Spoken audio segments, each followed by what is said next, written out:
Uma campeã da NBA que estava presa na Rússia, e estava presa porque estava andando lá com óleo de cannabis, que muitas vezes tem usos medicinais, né? Ela foi trocada por um traficante de armas russo. Como assim? Vamos entender aí com o Tássio Denker.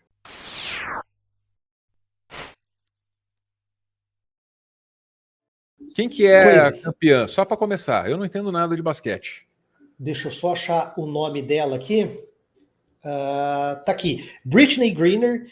Ela estava presa, né, na Rússia. Ela é uma atleta americana, já foi campeã da NBA nos Estados Unidos, e ela estava jogando num clube de Moscou quando ela foi presa no aeroporto portando óleo de cannabis, que provavelmente deve ter algum uso medicinal. E ela foi condenada lá a mais de 9 anos de prisão. E os Estados Unidos considerou essa prisão arbitrária, injusta, e se deu ali uma negociação para libertar essa atleta norte-americana. E nessa negociação aí vou até abrir aqui a notícia para a gente dar uma olhada, você vai encontrar algo que não... Eu perguntaria para você, Álvaro, você como é um grande fã também, se essa negociação ela respeita a lei da troca equivalente de Full Metal Alchemist. Vamos ver isso aí. Olha lá, a Brittney Griner, libertada na Rússia em troca de prisioneiros entre os Estados Unidos e o Kremlin. Jogadora de basquete nos Estados Unidos, estava presa desde o início do ano. Tinha sido condenada por porte ilegal de substância contendo cannabis ao entrar no aeroporto de Moscou. Aí a atleta foi trocada por traficante de armas russo, preso nos Estados Unidos. Aí no texto lá do G1, uma troca de prisioneiros inédita, né, entre Estados Unidos e Rússia. A jogadora de basquete Brittney estava presa em Moscou desde o início do ano. Foi solta na quinta-feira, dia 8 de dezembro, informou o governo dos Estados Unidos. Passou um ano presa, cara, por causa de um óleo. Por causa de um óleo. Griner, que foi condenada pela justiça por porte ilegal de óleo de cannabis ao entrar no aeroporto de Moscou, foi trocada por um traficante de armas russo que estava preso nos Estados Unidos havia 10 anos. O presidente dos Estados Unidos, Joe Biden, afirmou que falou com a jogadora de basquete por telefone e que ela já foi solta, está sob custódia das autoridades dos Estados Unidos a caminho do país. Bicho, deixa eu explicar uma coisa aí, a galera às vezes não sabe, o óleo de cannabis tem duas substâncias que podem ajudar em muita coisa, né? Tem o THC, que é o famoso, e tem o CBD também, né? Então eu tenho amigos ou amigas, e mais de uma pessoa, certamente, toma para dor e para... Tem outras doenças assim que eu desconheço o nome, mas que causam algum tipo de ataque epilético. Desculpa não saber informar, não sou médico, né? Mas é outro caso que eu conheço de uso do óleo também. E são pessoas que viajam. Pode voltar para a gente aqui, Tassi, por gentileza. São pessoas que viajam naturalmente, né? E que poderiam facilmente estar numa roubada dessas. Vou viajar, vou levar, eu levo os remédios que eu tomo. Eu levo o meu omeprazol, entendeu? Eu levo o meu Lamitor, toda a minha farmácia eu levo. E aí chega num lugar desse e fala assim, não, esse remédio aqui não pode. Não pode? Posso voltar para minha casa? Não, esteja preso. Fique um ano aqui, depois eu vou usar você para recuperar aquele meu traficante de armas favorito. O Putin não tá para brincadeira.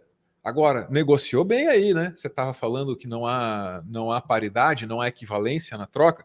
Você trocou uma jogadora de basquete com o seu remédio por um mafioso global que vende arsenal para terrorista. Vocês estão de sacanagem comigo. E tem mais um detalhe, Álvaro. Ele é conhecido como o mercador da morte. Então, é completamente desproporcional. Isso aí faria o pessoal de Full Metal se revirar no túmulo. Louco, né? Esquece esse omeprazol, vale de nada. Pô, Williams, eu preciso que você me compreenda. Ou eu vou ouvir você, ou eu vou ouvir meu médico. Aí fica complicado. Desculpa, não tem como. Mas eu vou falar para ele lá que o pessoal do chat aqui me disse que é para parar de tomar omeprazol. Caramba, cara. Realmente não tem equivalência na troca, né? É um caso assim. Eu nunca lembro de ter visto nada parecido. E o governo dos Estados Unidos estava numa posição bem difícil, hein? Porque você não pode deixar uma cidadã sua presa um ano por causa de um frasco de óleo de cannabis, né? Exatamente. E até porque o próprio Estados Unidos, que sempre teve uma política muito rigorosa com relação ao combate ao tráfico de drogas, já tem adotado postura, né? Diversos estados já liberaram, inclusive, o uso recreativo do cannabis. Então, já deixou de ser crime, isso, inclusive também nos Estados Unidos. E aqui no Brasil, a título de curiosidade só, no Ministério Público, que é a Promotoria de Justiça, a gente recebe muitos pedidos de pessoas que têm receita médica e os médicos têm receitado diversos medicamentos que contêm ou THC ou canabidiol, alguma coisa assim, para diversos tratamentos que o SUS ainda não incorporou, e os juízes têm dado sentença positiva, têm obrigado o governo a fornecer esses medicamentos. Então, nós estamos vivendo um momento de que, né, há um caminhar, talvez há um progresso nesse sentido, e assusta a Rússia impor uma pena. Aí a gente pode até discutir se de repente essa pena já não foi imposta, né, Álvaro, propositalmente alta, sabendo que isso poderia ser uma moeda de troca, né? E a moeda de troca foi com, exatamente, eu vou colocar só aqui o finalzinho da notícia na tela. Deixa eu só colocar aqui. Tá, depois quero que você comente o Elton, rapidinho aqui, antes da gente partir para o texto, tá? Tá. Antes de viajar, tem que ver as leis internacionais do país e verificar se os seus remédios podem ser tomados naquele país. Isso é o básico do direito universal.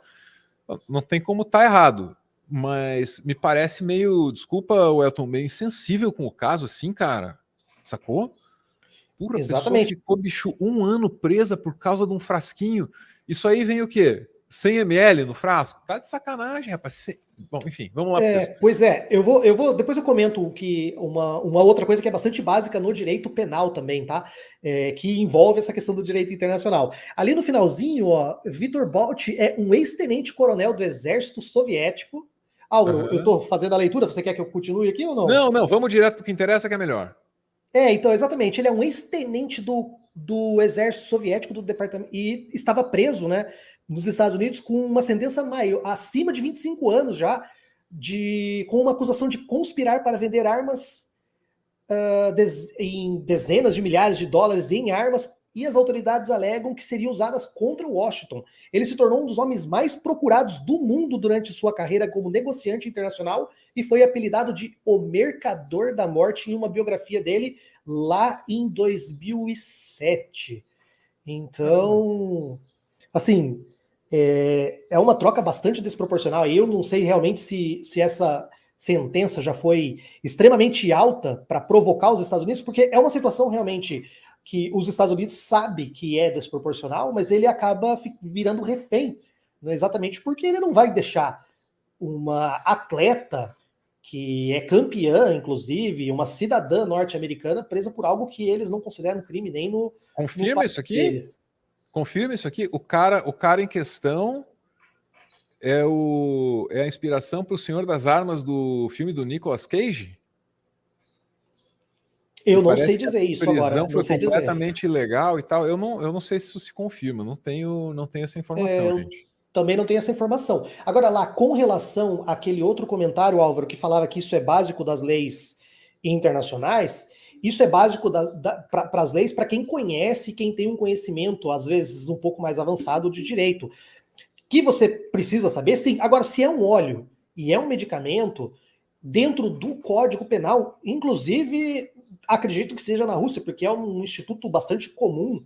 Existem algumas questões em que você acredita que você está agindo de uma maneira legal, isso suaviza a pena ou até mesmo pode te absolver, entendeu? Você não tem a intenção, você não estava agindo com a intenção de causar um dano, ou de causar um mal, ou de cometer um crime. Você está portando um remédio. Isso aqui, por exemplo, no Brasil, se vem um estrangeiro que com um medicamento que não chega a ser considerado uma droga ilícita, né? Você vê que a legislação é bem parecida com isso. Mas você tem um medicamento e ele é apreendido, eu acredito que o próprio juiz não vai sentenciar, não vai condenar, vai aprender, de repente, né, vai absolver ou vai dar uma pena baixa, porque a pessoa não tinha intenção de estar cometendo aquele crime. Então, assim, mesmo sendo uma questão ilegal, ela é ainda totalmente desproporcional. Sem dúvida. Impressionante esse caso, né? Alguém mencionou ali. Ó, Estados Unidos santinho agora, Putin, perdeu, mano, não amola. Pô, eu não... Eu já vi, né, todo mundo já viu, né, Edna, os Estados Unidos, assim, criarem versões dos seus inimigos nacionais que são quase fictícias, né, ou exageradas, no mínimo.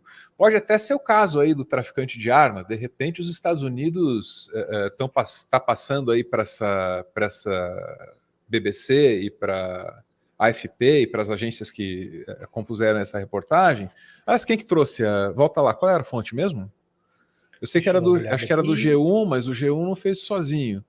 É de agência isso. É de alguma agência Mas que foi deixa eu dar parar no G1.